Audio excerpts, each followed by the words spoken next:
संविधान ये कहता है कि किसी आतंकवादी के लिए तुम आधी रात को कोर्ट खोलो।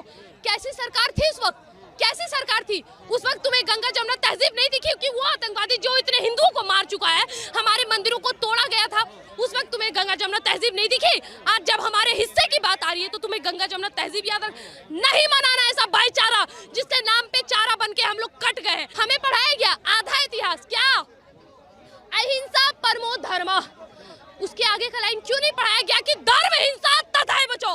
अगर अहिंसा तुम्हारे लिए पहला धर्म है तो उसी सनातन धर्म पे जिस दिन बात आए तुम्हारा तलवार उठाना सर्वप्रथम। तो ठीक है भाई, मुगलों ने इस देश पे राज किया, आक्रमण किया, इस देश की बहन बेटी को लूटा, बलात्कार किया, हिंदू माँ बहनों का बलात्कार किया, तुम्हें लफ्ज याद करवाया, तुम्हारा इस्लामीकरण करवाया, सब करवाया। तुमने देश आजाद नहीं करा, तुम इधर नहीं रहते, आप जाके पाकिस्तान में ही रहे। और आपका कुरान वुरान कुछ नहीं, हमारी गीता है 40 में ये सब है। ये नमाज मत पढ़ा करो, जुमे के दिन भी स्कूल आया करो, और स्कूल में तो ये होता नहीं है। अच्छा। नमाज मत पढ़ो, बस स्कूल आओ वाली। उन्होंने कहा कि नमाज मत पढ़ो। हाँ। तो कह रहे हैं आपका कुरान कुछ भी नहीं है, सब कुछ गीता ही है, सब कुछ। तो बच्चों को, उसको मैडम को बिल्कुल वो करा जाए, सस्पेंड करा। उसी का एक हिस्सा है तमाम देश के अंदर हिंदू मुसलमान के मामलों में लगातार तेजी। कहीं पर टीचर द्वारा मुस्लिम बच्चों को अपमानित किया जा रहा है, कहीं पर शिक्षक द्वारा अपने ही छात्रों को मुसलमानों की औकात दिखाने की बात की जा रही है। इससे भी मन नहीं भरा तो विश्व हिंदू परिषद, बजरंग दल और तमाम हिंदूवादी संगठनों को आगे कर कहीं न कहीं दंगे कराने की कोशिश की जा रही है। अस्सलाम वालेकुम दोस्तों, मैं हूं Sharif Khan. GRP railway police का चेतन सिंह याद है आपको, जिसने अभी पीछे कुछ दिनों में जयपुर से मुंबई जाने वाली ट्रेन के अंदर 3 मुसलमानों को, बेगुनाह मुसलमानों को इसलिए गोली मार दी थी क्योंकि वे इस्लाम धर्म को फॉलो करते थे, मुसलमान थे। उस आरोपी, उस हत्यारे को किस तरह से कोर्ट के अंदर पागल साबित करने की कोशिश की जा रही है ताकि उसकी सज़ा बचाई जा सके, वो सब चीज़ मैं अभी आपको बताऊंगा। लेकिन इसी तरह की एक घटना अभी हाल ही में आपने देखा होगा कि एक स्कूल टीचर ने मासूम बच्चों को पिटवाती है क्लास के दूसरे बच्चों से, और उसके धर्म के ऊपर लगातार टिप्पणी करती है। और साथ ही साथ उन बच्चों से भी आज आपकी बात कराने वाला हूं, जो बच्चे खुद बता रहे हैं वीडियो क्लिप के अंदर, जो आपको दिखाने वाला हूं कि मैडम हमसे कहती थी कि कुरान के अंदर कुछ नहीं लिखा हुआ है माज़ा अल्लाह, और गीता के ही अंदर सब कुछ है। और जानते हो तुम्हारे काबे का कलर काबा क्यों है? क्योंकि अंधेरे की वजह से। और शिव जो हैं, शिव भगवान सनातन धर्म के अंदर, वो काबे के अंदर बंद हैं, अगर उनको खोल दिया जाए तो पूरे दुनिया को भस्म कर देंगे। और लगातार इस तरह से मानसिक प्रताड़ित कर रही थी उन मुस्लिम बच्चों को, जो इस वीडियो के अंदर उन्होंने खुलासे किए हैं। उसे देखकर आपके पैरों के नीचे से जमीन खिसक जाएगी कि एक स्कूल की टीचर, जो बच्चे का भविष्य बनाने में जिसका सबसे बड़ा योगदान होता है, मुस्लिम समाज के बच्चों के माइंड पर किस तरह से लगातार अटैक कर रही थी और फिजिकल उनको किस तरह से बाकी बच्चों से पिटवाया, ये चीज भी आप देखेंगे। और इतना ही नहीं दोस्तों, ये लड़की देख रहे हैं आप, इसका नाम है खुशबू पांडे, जिसका कहना है कि क्यों आखिर सारे हिंदुस्तान के रहने वाले मुसलमान एक ही किताब को फॉलो करेंगे, एक ही इस्लाम धर्म को फॉलो करेंगे। भारत में अगर रहना है तो सनातन धर्म, हिंदू धर्म के अंदर रहना होगा। ये इस्लाम धर्म तो भारत में कुछ वर्षों पहले से आया है, यहाँ पर तो हमेशा से सनातन धर्म था। और इस तरह की वल्गर बातें कर रही हैं जो इसको बिल्कुल नहीं करनी चाहिए थी। आज मैं आपको वीडियो के अंदर दिखाने वाला हूँ सबसे पहले खुशबू पांडे की ये वाहियात वीडियो, जिस तरह से इसने ये सनातन धर्म को लेकर, सनातन धर्म और मुसलमानों के बीच में फूट डालने वाली बातें करी। उसके जस्ट बाद आप देखेंगे उन बच्चों को, जो वहां पर मासूम बच्चे बता रहे हैं कि उनकी मैडम लगातार उनके धर्म विशेष के होने की वजह से लगातार उनके धर्म के ऊपर टिप्पणी करती रही, और उनके मानसिक प्रेशर उनके ऊपर इतना बनाया कि वो बच्चे स्कूल जाने तक से कतराने लगे। और इसी के बाद विनय दुबे मुंबई वाले हमारे साथ मौजूद हैं।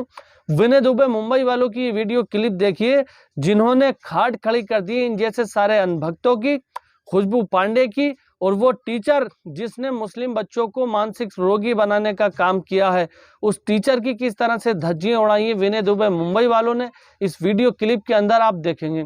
तो देरी नहीं करते हुए सबसे पहले वीडियो को शुरू करते हैं। खुशबू पांडे की वीडियो क्लिप देखिए, उसके बाद उन बच्चों से बातचीत करते हैं, और फिर हमारे विनय भाई इनको धोएंगे, इनकी हर एक बात का जवाब देंगे। कैसी सरकार थी उस वक्त, कैसी सरकार थी उस वक्त? तुम्हें गंगा जमुना तहजीब नहीं दिखी कि वो आतंकवादी जो इतने हिंदुओं को मार चुका है, हमारे मंदिरों को तोड़ा गया था, उस वक्त तुम्हें गंगा जमुना तहजीब नहीं दिखी? आज जब हमारे हिस्से की बात आ रही है तो तुम्हें गंगा जमुना तहजीब याद नहीं मनाना ऐसा भाईचारा जिसके नाम पे चारा बन हम लोग कट गए हैं। हमें पढ़ाया गया आधा इतिहास, क्या अहिंसा परमो धर्म, उसके आगे का लाइन क्यों नहीं पढ़ाया गया कि धर्म हिंसा तथाय बचो। अगर अहिंसा तुम्हारे लिए पहला धर्म है तो उसी सनातन धर्म पे जिस दिन बात आए तुम्हारा तलवार उठाना सर्वप्रथम। तो ठीक है भाई, मुगलों ने इस देश पे राज किया, आक्रमण किया, इस देश की बहन बेटी को लूटा, बलात्कार किया, हिंदू माँ बहनों का बलात्कार किया, तुम्हें लफ्ज याद करवाया, तुम्हारा इस्लामीकरण करवाया, सब करवाया, लेकिन तुम होते हो कौन? तुमने उनके कल्चर को फॉलो क्यों किया? तुम इस देश में रहते तो हिंदू की तरह रहते, हिंदू भाई बन के रहते, आखिर क्यों इस देश में एक ही ग्रंथ चले? दोस्तों बहुत सारी वीडियो मैंने इसकी खुशबू पांडे की काट दी है जो YouTube की गाइडलाइंस की वजह से दिखा नहीं सकता, लेकिन मैं आपको बता रहा हूँ लगातार इस्लाम धर्म और मुसलमानों को, और मतलब इस्लाम धर्म के जो धर्म ग्रंथ होते हैं उनको लगातार टारगेट कर रही है। अब इन बच्चों से सुनिए कि आखिर उस दिन क्लास में क्या हुआ था और लगातार इन बच्चों के खिलाफ वो मैडम क्या जहर उगल रही है। ये इन बच्चों की वीडियो देखिए आप। तुमने देश आजाद नहीं करा, तुम इधर नहीं रहते, आप जाके पाकिस्तान में ही रहे। और आपका कुरान वुरान कुछ नहीं, हमारी गीता है, 40 में ये सब है। ये नमाज मत पढ़ा करो, जुमे के दिन भी स्कूल आया करो, और स्कूल में तो ये होता नहीं है। अच्छा। नमाज मत पढ़ो, बस स्कूल आओ वाली। उन्होंने कहा कि नमाज मत पढ़ो। हाँ, और कह रहे हैं आपका कुरान कुछ भी नहीं है, सब कुछ गीता ही है, सब कुछ। तो बच्चों को, उसको मैडम को बिल्कुल वो करा जाए, सस्पेंड करा जाए बिल्कुल। और कहते जो आपका मक्का मदीना है उसमें शिप बंद है, वो खुल गया तो पूरी दुनिया तबाह कर देंगे। मैडम भी आई, उन्होंने सॉरी भी मांगी, माफी भी मांगी। बच्चों से कहने लगी बताओ बच्चों तुम्हारे मक्के का रंग काला क्यों है? बच्चों ने बोला नहीं कुछ, तो कह रही है अंधेरे की वजह से काला है। और तुम बेजुबान जानवर को खा लेते हो, तुम्हें तरस नहीं आता, तुम्हारे दिल में रहम नहीं है। वो जो टीचर है वो सस्पेंड है, उसके बाद नहीं, वैसे तो हम बच्चों को भी स्कूल भेजेंगे, देखते हैं कि सस्पेंड होती नहीं होती या क्या पुलिस क्या कार्रवाई करती है। ऐसा शायद ये हो सकती है मैडम को मुस्लिम बच्चे पसंद नहीं है, ये तभी तो उन्होंने हिंदू बच्चों और मुस्लिम बच्चों के साथ बैठ के ये बातें करी। अब मांग यही है कि उन्हें इस स्कूल से भी निकाला जाए और कहीं उनकी जॉब न लगे। मैडम से पूछा गया कि आपने ऐसा क्यों कहा, तो मैडम बोलने लगी कि हाँ मैंने ऐसा बोला था, फिर बच्चों से माफी भी तो मांगी थी। नफरत की आग अब राजनीति से निकलकर शिक्षा के मंदिर स्कूल तक पहुंच गई है। इस वक्त हम दिल्ली के कैलाश नगर में मौजूद है, जहां के स्कूल में एक टीचर ने बच्चों से ये कहा कि आप पाकिस्तान क्यों नहीं चले गए, आपके देश के आज़ादी में कोई योगदान नहीं है। सोचिए एक टीचर का ये काम है, जो बच्चों को शिक्षा देने का काम है, वो कहीं बच्चे के अंदर नफरत, उसके अंदर कितनी नीचता है। ये देखिए कि बच्चों के मन में किस तरह की बातें कर रहे हैं। बच्चों से ये कहा जा रहा है कि आपका जो इस्लाम है वो गलत है, आपका जो काबा के जो खोल लगा है वो कुत्ते के खाल का, इस तरह की बातें एक टीचर कर रहे हैं। तो आइए हम बच्चों से बात करते हैं कि बच्चों को उन्होंने क्या कहा, इतनी नफरत उनके अंदर कहाँ से आई। यहाँ पे ये बच्चे हैं जो उसी स्कूल में पढ़ते हैं। बाबू आप उसी स्कूल में पढ़ते हैं? हाँ। क्या बोला था टीचर ने आपसे? मैम ने बोला था जो आपका कावा है वो काले रंग से, अंधेरे के चक्कर में काला है, जो आप बकरा पालते हो उससे जो काट के खाते हो तुम्हें तरस नहीं आता, तुम्हें काट के कोई खाएगा तो कैसा लगेगा तुम्हें। और आपका कुरान कुछ भी नहीं है, आपका देश कुछ भी नहीं है, तुमने देश आजाद नहीं करा, तुम इधर नहीं रहते, आप जाके पाकिस्तान में ही रहे। अच्छा, आपसे ये बोला कि आप जाके पाकिस्तान में ही रहे? हाँ। तो ऐसा क्यों बोला उन्होंने कि आप पाकिस्तान में जाकर, आप इंडिया में क्यों नहीं रह सकते? ऐसा पता नहीं सर। तो ऐसी क्या बातें क्लास में हो रही थी जो आपसे ये कहा, इस तरह की बातें मैम ने आपसे करना शुरू की? ये बात कुछ भी नहीं हो रही थी, मैम एक सब्जेक्ट पढ़ा रही थी, इस बात से मैम ने निकाल दी ये बातें। अच्छा। फिर मैम ने बोला था जो आपका वो है ना इस्लाम कुछ भी नहीं है। इस्लाम कुछ भी नहीं है? कुछ भी नहीं है। और हिंदू धर्म के बारे में क्या बोल रही थी मैम? हिंदू धर्म के बारे में नहीं बोल रही थी मैम, पता नहीं। अच्छा, उन्होंने कुरान और गीता के बारे में कुछ बोला? हाँ। क्या बोले थे कुरान और गीता के बारे में? तो कह रहे हैं आपका कुरान कुछ भी नहीं है, सब कुछ गीता ही है, सब कुछ। और कहते जो आपका मक्का मदीना है उसमें शिप बंद है, वो खुल गया तो पूरी दुनिया तबाह कर देंगे। अच्छा, ये कहते हैं। तो वो कह रहे थे कि मक्का मदीना है जिसमें शिव बंद है, अगर खुल गई तो पूरी दुनिया तबाह कर देंगे। तबाह कर देंगे। अच्छा, तो इन जैसे नफरतबाजों को जवाब देने के लिए विनय दुबे मुंबई वाले आए हैं। इनकी ये वीडियो क्लिप देखिए कि जिस तरह से मैडम ने जहर बोने का काम किया और खुशबू पांडे जैसे अंधभक्त हैं, तब तक विनय दुबे मुंबई वाले इन्हें धोते रहेंगे, इनकी धुलाई करते रहेंगे और सच्चाई आप लोगों तक पहुंचाते रहेंगे। विनय दुबे की ये वीडियो देखिए, उसके बाद आप और हम डिस्कस करेंगे। समाचार चैनलों पर देखा होगा कि अचानक से हिंदू मुसलमान का मामला गर्मा गया। अचानक से हर जगह दंगों के माहौल तैयार किए जा रहे हैं। अचानक से स्कूलों में जो हिंदूवादी टीचर हैं उनके अंदर का हिंदुत्व जाग गया। वो मुसलमान बच्चों को टारगेट कर उनको अपमानित करना, यहाँ तक कि छोटे छोटे बच्चों से अपने ही क्लास के अंदर पिटवाने जैसी वीडियो भी आपके आंखों के सामने आपके मोबाइल पर से गुजरी होगी। लेकिन क्या आपने सोचा है कि अचानक से ये सारे मामले सोशल मीडिया पर और अचानक से समाचार की सुर्खियां कैसे बनने लगे हैं?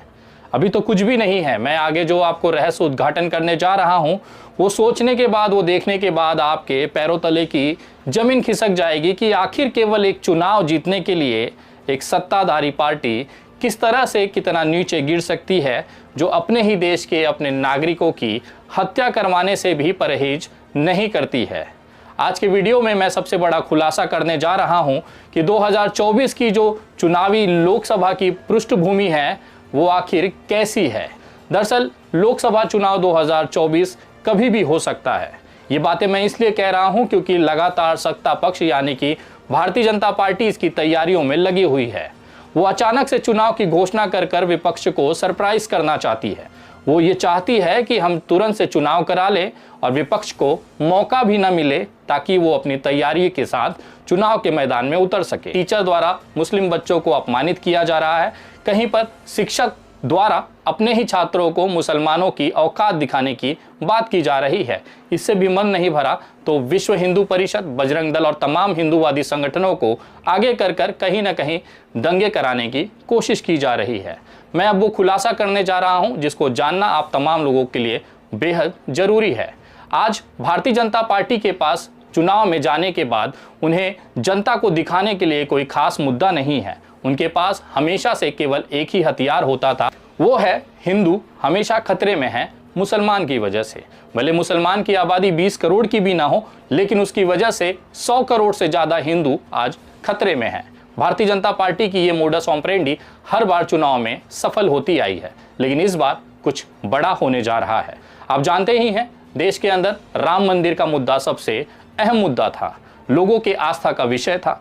बाबरी मस्जिद और राम मंदिर अयोध्या का जो मसला है वो लगातार अदालत ने उसे निपटा दिया है, लेकिन भारतीय जनता पार्टी अभी भी नहीं चाहती कि इस मामले को निपटा दिया जाए, क्योंकि 2024 नरेंद्र मोदी जी का तीसरा लोकसभा चुनाव है और वो चाहती है कि इस बार 350 से ज़्यादा सीटें वो जीतकर एक इतिहास नरेंद्र मोदी जी के नाम पर दर्ज कर सके। उसके लिए लेकिन जरूरी है कि लोगों के दिलों के अंदर आपको घुसना पड़ेगा। भारतीय जनता पार्टी ने अपने 9 साल के कार्यकाल में ऐसा कोई विशाल कार्य नहीं किया है जिसकी वजह से जनता उसे वोट दे, तो बचता है केवल एक विकल्प, वो है सनातन और हिंदू धर्म के कंधे पर बंदूक रखकर हिंदू समाज का शिकार करना। दरअसल ये शिकार मुसलमानों का नहीं, भारतीय जनता पार्टी हमेशा से हिंदुओं का ही करते आई है। तो अब मुझे आप लोग ये बताइए कि इस वीडियो को देख करके आपको क्या लगता है, इन बच्चों ने जो कुछ भी बताया उस मैडम के साथ में क्या होना चाहिए? क्या उस मैडम के अंदर इतनी भी अकल नहीं है कि किसी मासूम बच्चे को धर्म को लेकर अगर उनके ऊपर टिप्पणी करते हैं तो उसके मन में, उसके दिमाग में क्या इमेज बनेगी? क्या ये लोग चाहते हैं कि भारत की आने वाली नस्ल, जो भारत का भविष्य है, वो हमेशा हिंदू और मुसलमान में उलझ करके रह जाएं? क्या ये भारत के टुकड़े कराने वाले लोग हैं? आप लोग ये समझिए कि भारत के अंदर अगर 2 समुदायों में, 2 भागों में समाज को बांटा जा रहा है तो इसका मतलब ये हुआ कि भारत को 2 भागों में बांटा जा रहा है। आप ये मान के चलिए, अगर 2 समुदायों के मन में इतनी नफरत भर दी जाएगी कि एक दूसरे को देखना पसंद नहीं करेंगे, एक दूसरे के साथ रहना पसंद नहीं करेंगे, तो वो फिर एक देश के अंदर एक साथ कैसे रह सकते हैं? क्या ये हमारे देश के अंदर बड़ी बात नहीं है कि 2 समुदायों में तोड़कर हमारे देश का विभाजन करने की कोशिश की जा रही है? सरकार इस पर एक्शन आखिर क्यों नहीं लेती? सरकार को तुरंत प्रभाव से ऐसे तमाम टीचरों को टर्मिनेट करना चाहिए। और जैसे जीआरपी का वो चेतन सिंह था, खुशबू पांडे, यति नरसिंहानंद सरस्वती, आरएसएस, विश्व हिंदू परिषद, बजरंग दल, तमाम तरह की जो नफरत वाले संगठन है ना, इनको जब तक भारत के अंदर से बैन नहीं किया जाएगा तब तक यहाँ पर शांति स्थापित करने में बहुत बड़ी परेशानी आएगी। अगर आप मेरे चैनल पर पहली बार आए तो मेरे चैनल को सब्सक्राइब जरूर कर लेना, क्योंकि मैं लगातार वो चीजें आपको दिखाने की कोशिश कर रहा हूं जो भारत के अंदर, भारत के माहौल को इतने बुरे पैमाने पर लेकर के जा रहे हैं लोग। हिंदू मुस्लिम का वो बीज बो रहे हैं जो शायद गोदी मीडिया आपको नहीं दिखाएगी। गोदी मीडिया का तो काम होता है केवल 2 समुदायों को भिड़ाना, एक समुदाय के लिए किसी माइनॉरिटी के लोगों को दबाना, उनकी न्यूज को तोड़ मरोड़ करके दिखाना। आप ये बताइए, विनय दुबे ने जिस तरह से बताया कि 2024 के इलेक्शन आने से पहले आरएसएस, विश्व हिंदू परिषद के लोग जिस तरह का काम कर रहे हैं, क्या हमारे समाज के लिए ये सही है? तो दोस्तों ये बड़ा अपडेट था जो आप लोगों को दिखाना बहुत ज़रूरी था। अगर आप मेरे चैनल पर पहली बार आए तो चैनल को सब्सक्राइब करके बेल आइकन पर ऑल का बटन ज़रूर सेलेक्ट कर लेना। इंशाल्लाह फिर मिलूंगा इसी तरह की एक नई वीडियो के साथ। तब तक के लिए खुदा हाफिज़, जय हिंद, जय भारत।